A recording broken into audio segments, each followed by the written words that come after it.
The morning sun spilled over the city like a quiet promise, but for Rowan Hale, a single dad working double shifts as a repair technician in a downtown corporate tower, the day broke with a weight he could no longer shoulder. It happened in an instant, one glimpse, a flash of silver on a stranger's wrist, and the ground shifted beneath him. The bracelet was identical to the one his late wife, Alina, had cherished more than anything, a custom design he believed existed only in the world they had built together. And the man wearing it was not just anyone. It was Cyrus Velen, the famously distant, impossibly wealthy CEO of Velen Industries, walking through the lobby surrounded by guards. Rowan's heart slammed against his ribs. Why would the CEO have a bracelet like hers? Why now, 3 years after losing her? Why did it feel as if the universe had deliberately placed that painful reminder next to him?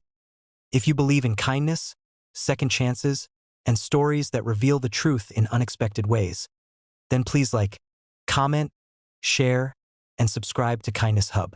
It helps more than you know. Rowan tried to shake the moment off, but the sight clung to him all morning as he worked through routine maintenance calls. The bracelet wasn't just jewelry. Alina had worn it on the day they first met, on their wedding day, and during her final moments when illness dimmed her smile but didn't take away her warmth. He had buried that bracelet with her, or so he had thought. He had stood at the casket himself. He had seen it. So how could this man, this CEO with an unshakable reputation for being cold, possess something so painfully intimate? Questions gnawed at him until they began shaping an ache he couldn't silence. Rowan wasn't bold by nature, but grief, confusion, and the sense of something terribly unfinished pushed him harder than pride or fear ever could. When he received a maintenance request directly from the executive floor, his pulse quickened. Maybe this was a coincidence. Maybe he was reading too much into emotion and memory. Maybe the world wasn't playing tricks on him.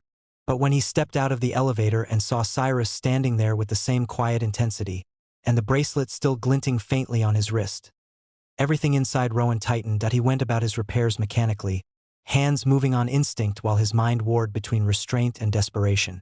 Cyrus watched him, calm and uninterested at first, but gradually something softened. Maybe it was the way Rowan kept glancing at his wrist, trying not to stare. Maybe it was the trembling breath Rowan failed to hide. Whatever it was, Cyrus finally spoke, but not with irritation or authority.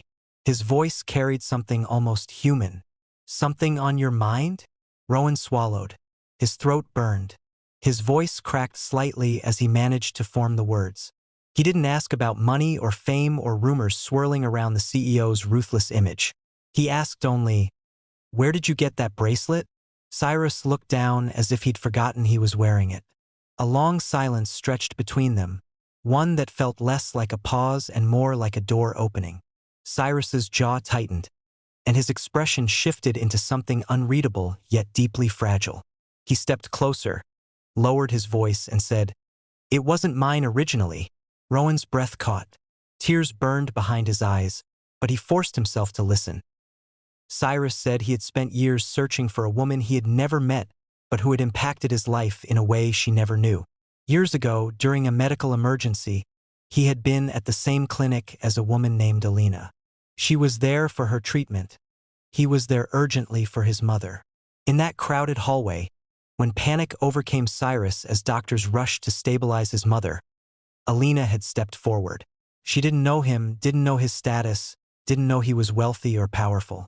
She simply placed her hand on his shoulder and told him he wasn't alone, that whatever happened, he would get through it.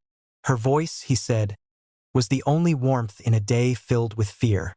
And when his mother passed an hour later, Alina had quietly slipped the bracelet into his hand because his fingers wouldn't stop shaking, telling him to hold on to something gentle instead of pain. It wasn't a gift.